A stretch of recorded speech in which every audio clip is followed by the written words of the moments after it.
Boa noite. Estamos de volta aqui, direto da redação da Folha de São Paulo, onde está sendo fechada a edição da manhã do jornal com os resultados das eleições municipais de 2012. Numa última conversa antes do encerramento dessa programação, estou aqui com o jornalista Fernando Rodrigues, colunista em Brasília da Folha de São Paulo, Eduardo Scolese, coordenador da Agência Folha, e Sérgio Dávila, editor executivo do jornal. O Sérgio trouxe a primeira página de amanhã para mostrar aos internautas, é isso, Sérgio? Exclusivo, fechamento da edição nacional, que hoje nós fechamos mais tarde.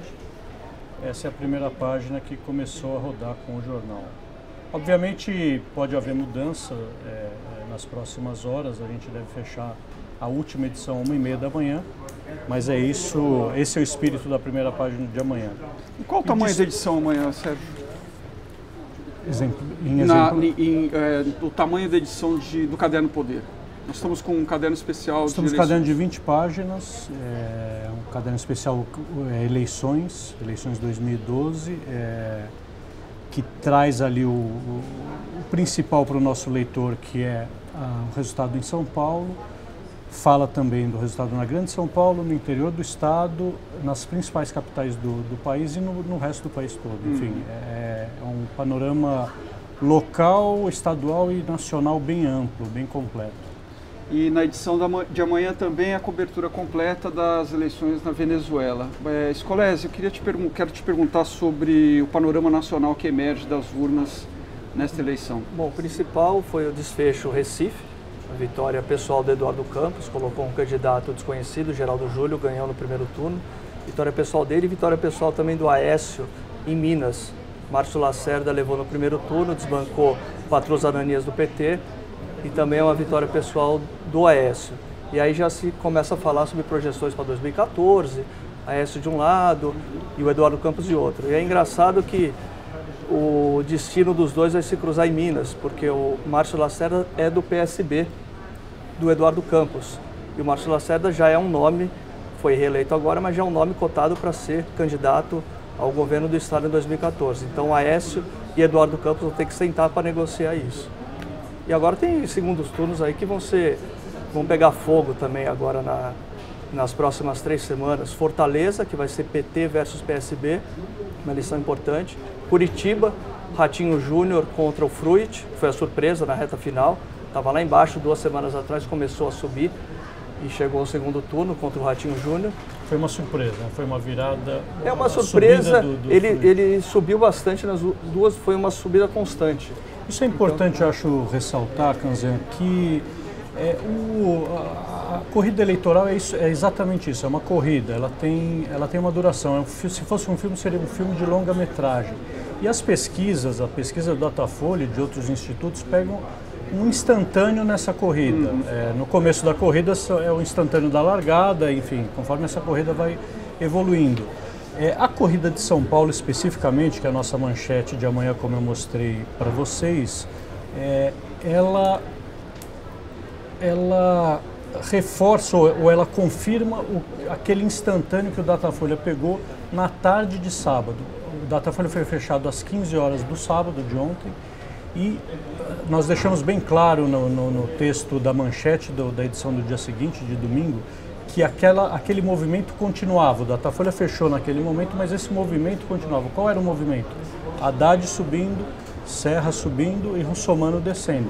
O resultado está aqui, o José Serra fechou com 30,75, Fernando Haddad com 28,99 e o Celso Russomano com 21,6. Então, de fato, aquelas 3 curvas mostradas pelo Instituto, de subida dos 2 candidatos que chegaram ao segundo turno e a queda muito, estamos chamando de queda livre aqui, muito importante do Russomano, foram registradas naquele instantâneo. Obviamente, nem sempre o instantâneo pega os números exatos, na exatidão da vírgula ali confrontado com o resultado, mas as tendências pega a tendência, foram tanto é que os próprios diretores do Datafolha escreveram um artigo há quase 2 semanas dizendo que poderíamos chegar embolados no dia da eleição, que foi o que aconteceu. Sim, e tem um outro dado que eu acho que vale ressaltar, que nós também estamos ressaltando amanhã, que para mim pelo menos foi uma surpresa, o percentual de votos brancos, nulos e abstenções está chegando a 31,2%, ou seja, 1/3 do eleitorado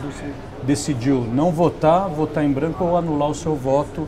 É o maior percentual desde 96, pela nossa apuração. E há um dado em conexão a este, que o Eduardo Scolesi apurou com toda a agência Folha, que é um número recorde de segundos turnos que serão realizados neste ano no Brasil. Mais pessoas indecisas, mais pessoas querendo anular o voto, menos candidatos conseguindo 50% mais um dos votos válidos para ganhar. Primeiro. Ou seja, agora no Brasil, nesse segundo turno haverá o maior número que já se viu de segundos turnos. Até agora há pouco, 48 segundos turnos confirmados, que é de longe o maior até hoje na história de segundos turnos brasileiros. Esses dois dados são significativos de um desejo, de uma tendência mostrando que está sendo mostrado pelo eleitor aí nas eleições de 2012.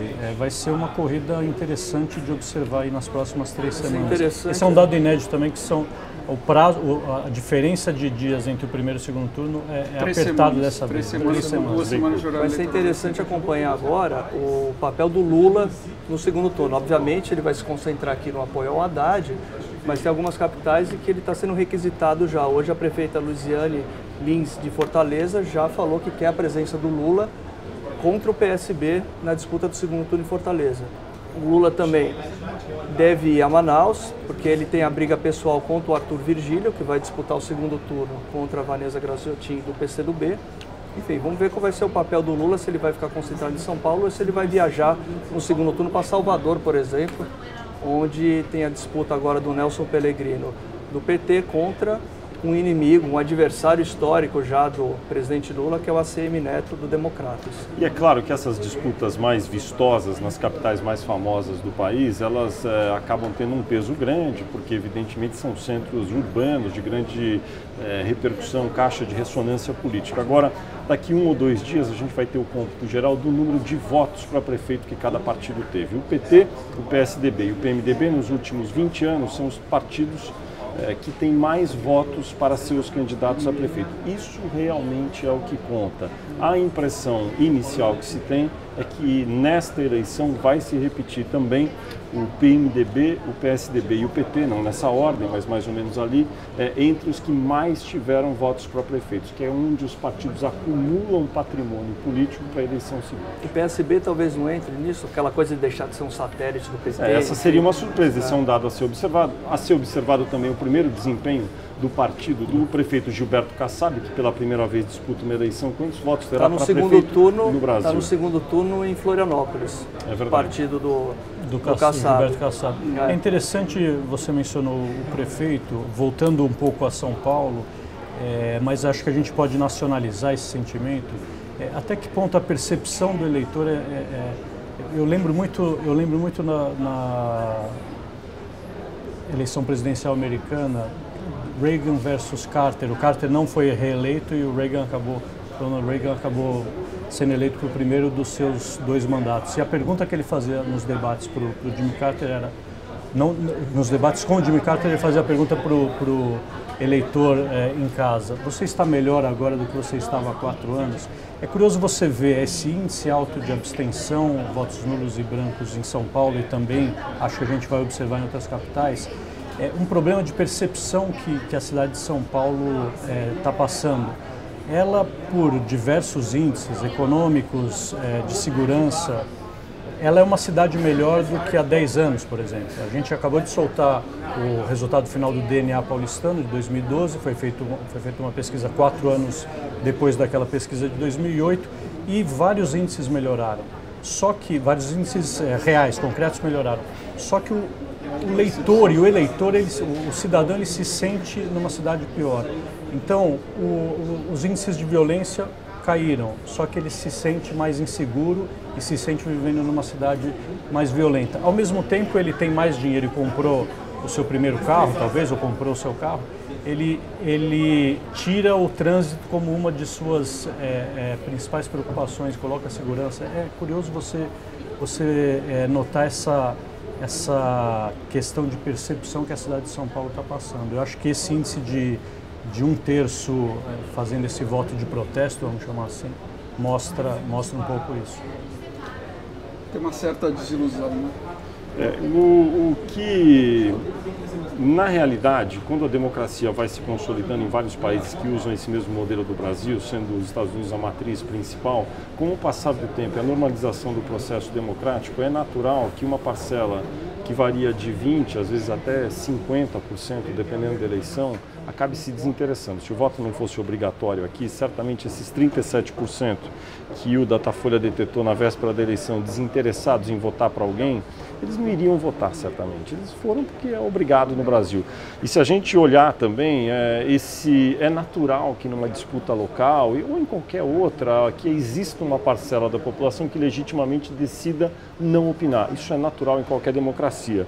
Só que no Brasil, como voto obrigatório, a gente tem isso daí um pouco maquiado. Outra coisa, você citou os Estados Unidos, é muito interessante que nós, no Brasil, às vezes a gente reclama que não é um país politizado, mas você pega os jornais hoje, amanhã, todos os dias, dezenas de reportagens sobre eleições em capitais de estado no país. Quantas vezes o New York Times, o Washington Post dão extensivas coberturas para eleições de prefeitos nas capitais principais dos Estados Unidos? É muito raro, mesmo quando é o período de eleição. Né? Isso é um trabalho mais da imprensa local americana, não tem esse interesse nacional que aqui tem, até porque aqui também o próprio envolvimento da presidente Dilma, do ex-presidente Lula, acaba nacionalizando a corrida. A gente, você citou Recife. Recife vai ser considerado como uma derrota para o presidente Lula. Belo Horizonte a mesma coisa. Então, eles próprios acabam nacionalizando a disputa ao se envolver nas corridas locais. Bom, estamos chegando ao fim da nossa transmissão. Eu quero agradecer a presença de vocês, agradecer a audiência e lembrar que os números e os resultados da eleição continuam no site da Folha de São Paulo e na edição completa da Folha de São Paulo de amanhã. Muito obrigado, boa noite e uma ótima semana.